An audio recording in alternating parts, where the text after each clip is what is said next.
Assalatu wassalamu ala rasulillah wa ala alihi wa sahbihi wa mawalah. Amma ba'du fa ya ibadallah usikum wa iyaya bitaqwallah fa inna jannata uiddat liman ittaqah. Kita bertemu lagi di dalam kajian hadis pernikahan, yaitu nomor 2, sekarang seri B. Kita bacakan kembali bunyinya. Bismillahirrahmanirrahim. An Malik an Abi Hazim bin Dinar an Sahal bin Sa'din As-Sa'idi anna Rasulullah sallallahu alaihi wasallam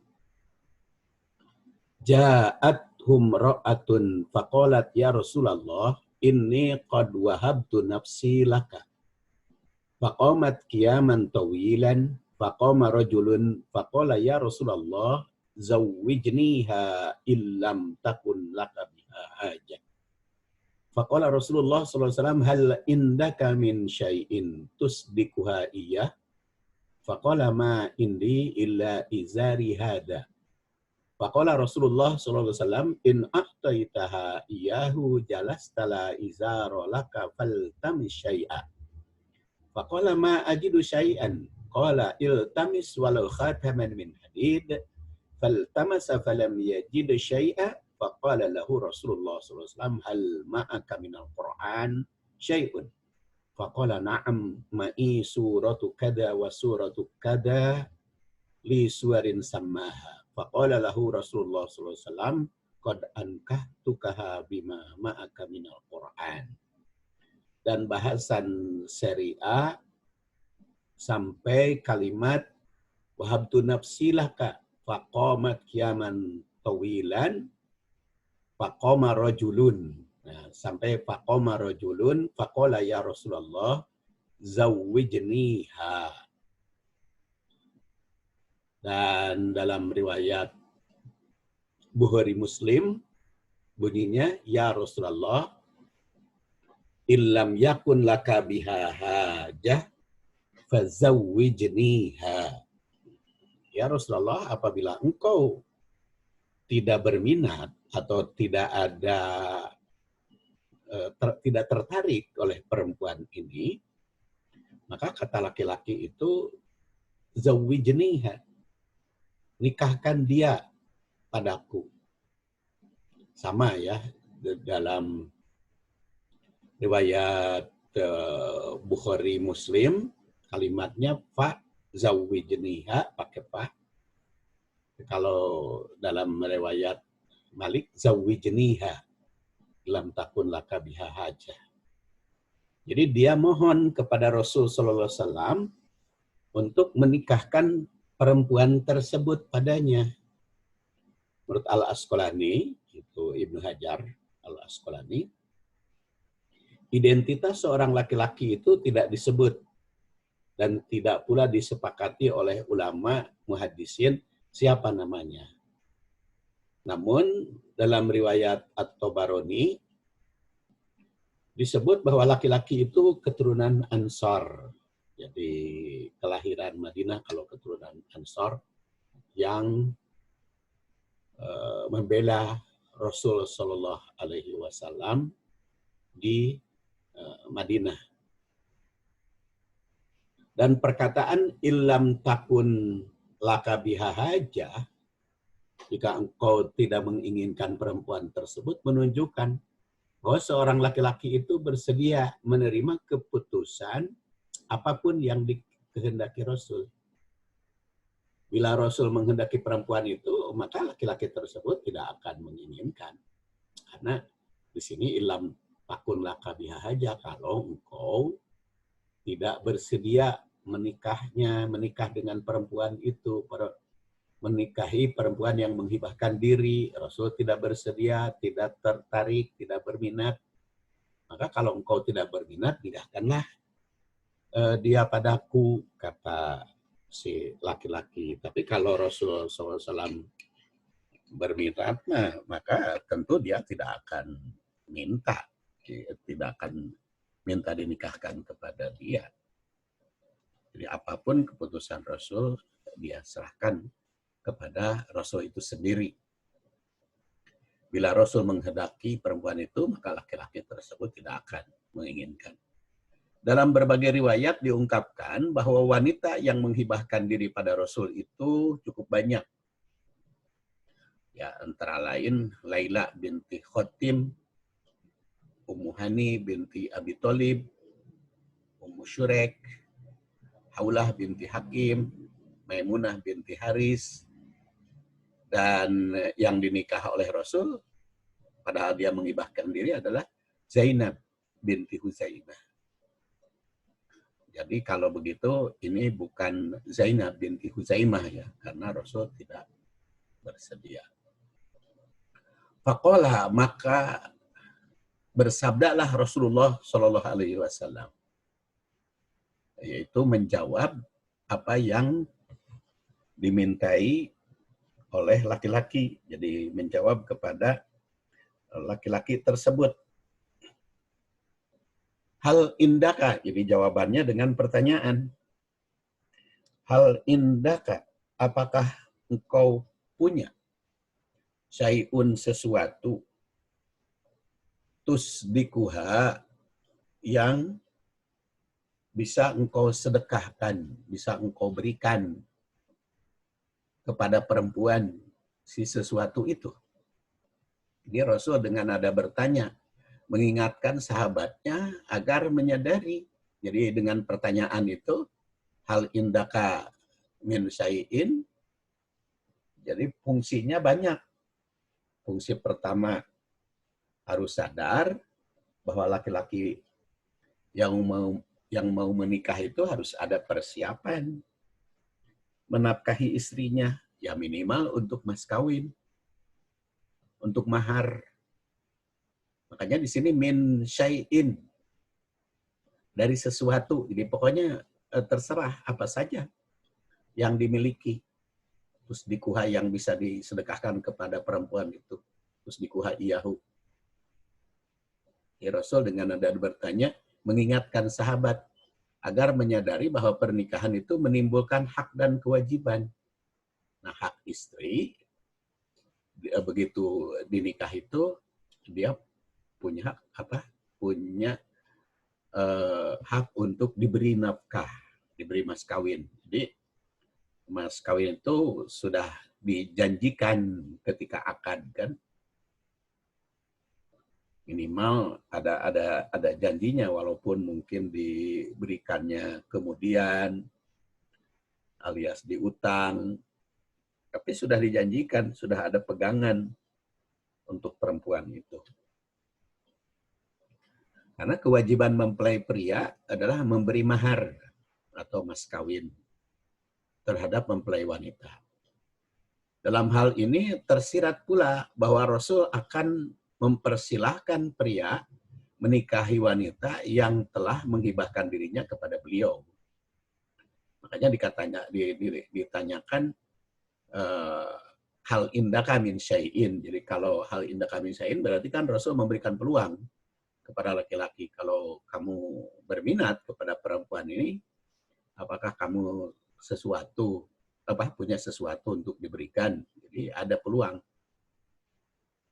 Faqala, maka laki-laki itu menjawab, ma indi illa izari hada. Aku tidak punya apa-apa kecuali pakaian yang aku pakai. Jadi laki-laki itu tidak punya harta. Jadi nikah mau, harta nggak punya. Nah, selain yang dipakai. Jadi ia menawarkan apakah bisa pakaiannya itu dijadikan mas kawin untuk pernikahan dengan perempuan tersebut. Faqala Rasulullah SAW, maka Rasul bersabda, innaka in a'toitaha izaroka zalasta wala izarolaka. Jika engkau memberikannya pakaian yang kamu pakai, izaroka, zalasta, maka engkau duduk, wala izarolaka, dan kamu tidak berpakaian.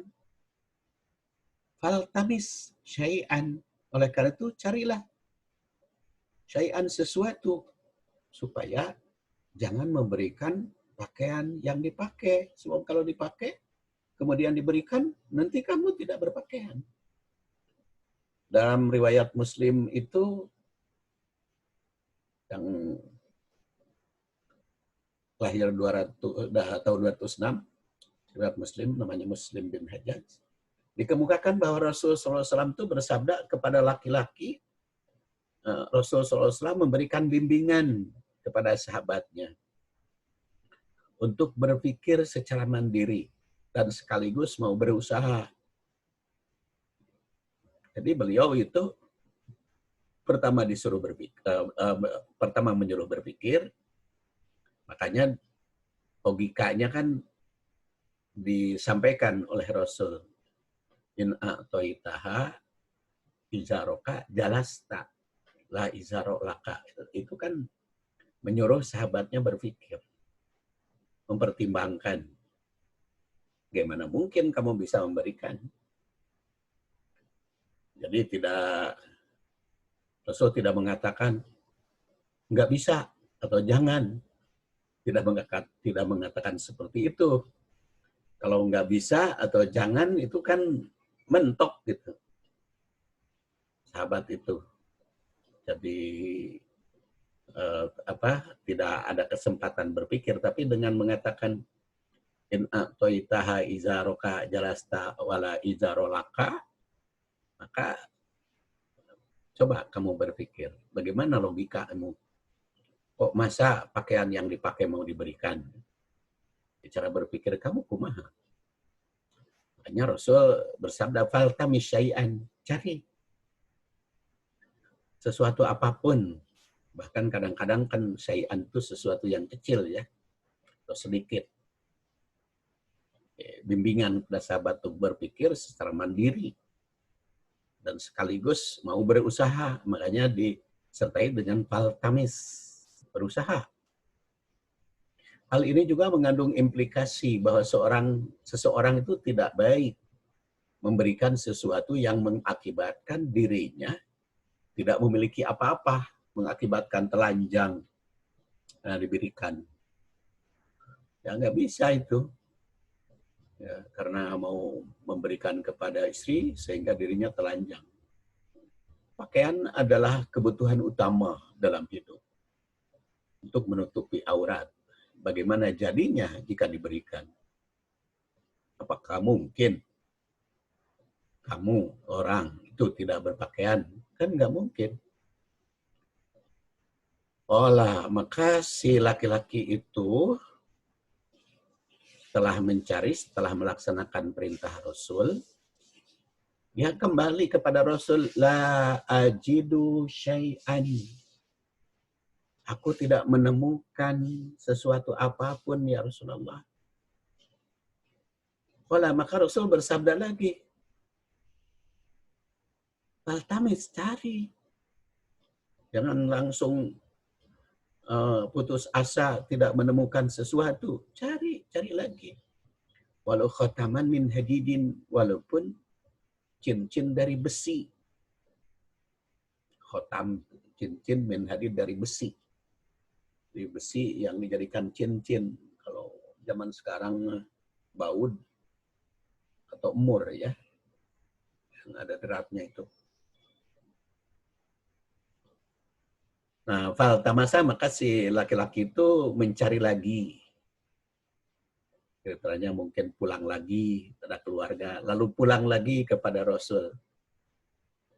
Faltamasa, mencari lagi, dan pulang lagi, falam yajid syai'an, dan memang dia tidak mendapatkan sesuatu untuk yang diberikan sebagai mas kawin. Cincin dari besi pun merupakan barang yang mungkin tidak begitu berharga, tapi yang penting ada sesuatu yang bisa dijadikan mahar, dijadikan mas kawin. Sebagian ulama menyimpulkan bahwa penyebutan barang tersebut, khotaman min hadid, itu mengisyaratkan bahwa mas kawin itu lebih utama berupa perhiasan wanita. Makanya disebutkan cincin. Mas kawin itu diutamakan perhiasan untuk wanita. Ada pula yang berpendapat bahwa penyebutan itu merupakan bolehnya mahar dengan barang apapun. Walaupun dengan barang yang tidak berharga, walaupun dengan barang yang sepele. Yang penting bisa diberikan kepada perempuan itu. Faltamasa falam yajid sayan, si laki-laki itu mencari dan ternyata memang tidak mendapatkan.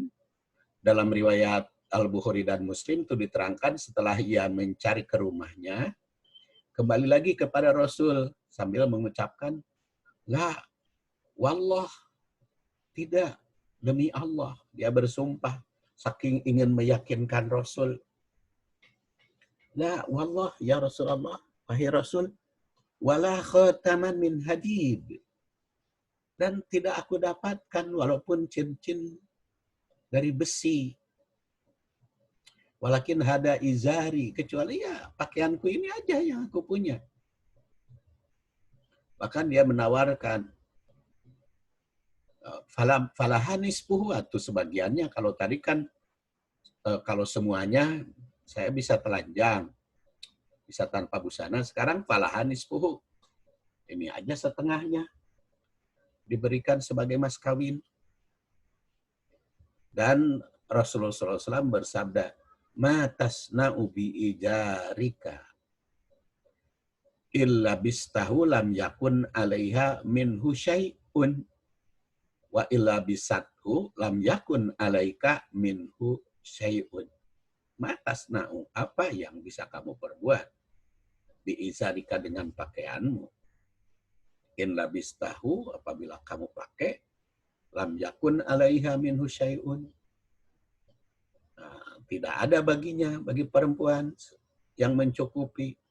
Wa in labisatu, tapi kalau kamu pakai yang setengahnya, lam yakun alaika minhu syai'un. Nggak cukup. Jadi itu Rasulullah SAW. Maka setelah mendengar sabda Rasul tersebut, laki-laki itu fajalasa. Fajalasa rojulu, ini ada belum dihapus ya. Mumpung ingat nih. Jadi sebab kalau tidak ingat nanti masih nempel di situ. Ya. Jadi setelah mendengar sabda Rasul tersebut, laki-laki itu fajalasa rajulu. Maka laki-laki itu duduk. Hatta idza tola majlisuhu. Maka lama duduknya itu. Tola panjang, majlisuhu tempat duduk. Jadi lama duduknya. Qoma, dia berdiri. Paro'ahu Rasulullah SAW walian. Dan Rasulullah SAW melihat keadaan dia itu. Sehingga beliau berpaling. Faqala lahu Rasulullah SAW. Maka Rasulullah SAW bersabda, hal ma'aka minal Qur'ani syai'un. Apakah kamu punya Quran sedikit saja? Apakah kamu punya kemampuan membaca Quran sedikit saja? Jadi ini dialog Rasul dengan calon mempelai yang menawarkan diri. Jadi setelah si laki-laki itu terdiam cukup lama, kemudian beliau bertanya,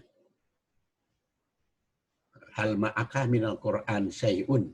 Apakah kamu punya kemampuan sedikit dari Al-Quran? Faqala, maka si laki-laki itu menjawab, na'am ma'i suratu kada wa suratu kada. Oh iya, ya Rasulullah, saya punya surat ini. Li suarin. Suar ini kan banyak surat ya. Jadi bukan hanya 2 surat. Banyak surat. Samaha dia sebut satu persatu surat ini, surat ini. Jadi sabda Rasul hal ma'aka minal Quran dalam dialog ini, dalam riwayat Muslimah redaksinya teh mada ma'aka minal Quran. Apa yang ada pada dirimu dari Quran. Pakola sahabat itu menjawab na'am ma'i suratu kada wa suratu kada disuarin samaha. Dia sebut satu persatu. Dalam riwayat Abu Daud diterangkan suratul Baqarah au allati taliha, surat Al-Baqarah dan atau surat-surat setelah surat Al-Baqarah. Jadi dia sebutkan surat Al-Baqarah, surat-surat yang lain. Wallahu a'lam sudah lengkap atau belum tuh surat Al-Baqarahnya ya. Kalau Madinah awal belum lengkap kan surat Al-Baqarahnya. Kalau Madinah, kalau di akhir sudah lengkap. Karena kan turunnya kepada Rasul itu secara berangsur. Baik surat Al-Baqarah, surat Al-Imran, surat An-Nisa. Dalam riwayat Al-Bukhari disebut bahwa Rasul itu bersabda lagi, ataqra'una an dhahri qalbi. Ataqra'una. Apakah kamu membaca ayat-ayat itu an dhahri qalbi, dari dhahri belakang, kolbik. Kolbik itu kalau menurut bahasa aslinya, bahasa Arab asli, kolbik itu jantung. Ala fa inna hiya kolbun. Jantung. Tapi kalau itu bahasa kolbik, bahasa lahiriah atau jasmani. Tetapi kalau bahasa ruhani, kolbik itu diartikan dalam bahasa Indonesia hati nurani. Tapi kadang-kadang nuraninya nggak disebut ya, disebut hati. Apakah kamu hafal di belakang hati? Jadi kalau bahasa Indonesia mah bukan di belakang hati terjemahnya. Dohri itu luar, kolbik hati, jadi bukan di belakang atau bukan di luar hati, tapi di luar kepala. Jadi memang menerjemahkan hadis itu kadang-kadang berbeda dari asli. Jadi walaupun bahasa aslinya ataqra'una an dhahri qalbik itu apakah kamu hafal di luar hati? Tapi kalau dalam bahasa Indonesia mah ataqra'una an dhahri qalbik teh apakah kamu hafal di luar kepala? Ya, kadang-kadang begitu. Ya samalah bahasa Arab dengan bahasa Indonesia juga dengan bahasa Sunda kan sering berbeda. Coba bahasa Arabnya ada udang di balik batu. Bahasa Sundanya apa? Kalau bahasa Indonesia ada udang di balik batu. Masa diartikan ada udang teh aya hurang di balik batu, di tukangan batu. Oh, eta mah aya hurang tukangan batu kan teu ngarti. Karena kalau ada udang di balik batu itu, kalau bahasa Sunda mah aya nu di anjing cai. Walaupun udang bukan anjing, batu bukan cai, tapi terjemah ada udang di balik batu, bahasa Sundanya ayam di anjing cai. Kenapa anjing cai? Karena anjing cai itu yang suka sero itu. Sero itu kan suka ngadodoho gitu ya. Lihat ikan. Kalau ikan ngumpul, dia tangkep tuh di heroan. Makanya ada yang ada inginkan di luar lahiriah, ada udang di balik batu. Atau orang Sunda bicara bahasa Indonesia minta izin, mohon maaf saya mau keberatan. Karena keberatan itu kan keberatan. Keberatan itu kan bahasa Sunda ingin ke WC. Lalu kalau bahasa Indonesia keberatan kan lain lagi. Atau keringanan, kehampangan kan. Kehampangan itu mau ke kamar kecil. Nah, itu juga dari bahasa Arab ke bahasa Indonesia. Sama bahasa Indonesia ke bahasa Sunda atau ke bahasa Jawa bisa berbeda-beda. Gedang orang Sunda dengan gedang orang Jawa kan beda. Ya. Rujak bahasa Cianjur dengan rujak bahasa Bandung itu sama-sama Sunda.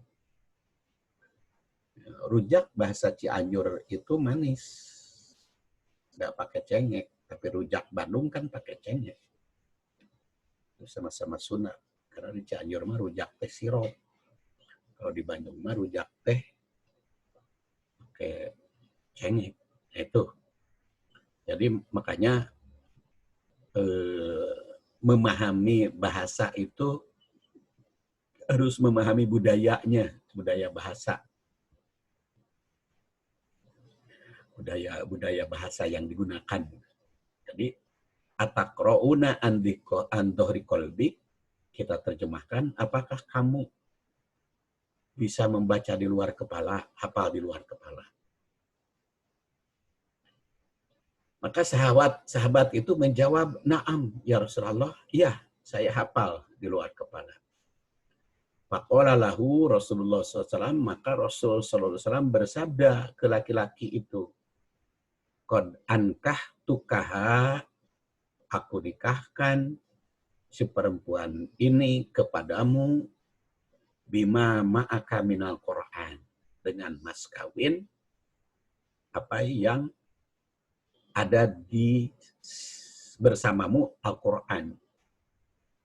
Jadi ankahtukaha, aku nikahkan si perempuan ini kepadamu dengan mas kawin apa yang ada di dalam Quran. Faqala Rasulullah SAW, Rasul itu bersabda, qad ankahtukaha.